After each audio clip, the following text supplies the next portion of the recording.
সবুরে মেওয়া ফলে এ কথা সবার পরিচিত।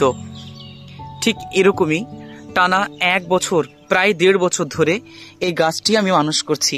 এটি ক্যারেটে লাগানো হয়েছে। একসাথে মাত্র কয়েকটা চারা এনেছিলাম, সেগুলো এখানে পুঁতেছি। এখন বর্ষাকালে এগুলো বেড়ে অপূর্ব সুন্দর ফুল দিয়েছে।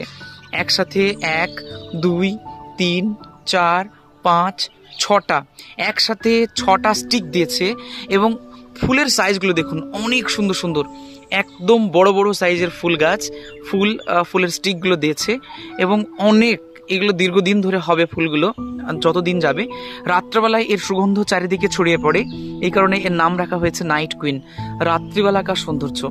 সত্যি অনেক অনেক সুন্দর। এবং এর সুগন্ধ সন্ধ্যাবেলাতে থেকে রাত্রিবেলা পর্যন্ত গোটা ছাদকে, গোটা বাড়িকে সৌন্দর্যে এর সেন্টে পুরো ভরিয়ে তোলে। তাই এর নাম হচ্ছে নাইট কুইন, রাতের রানী।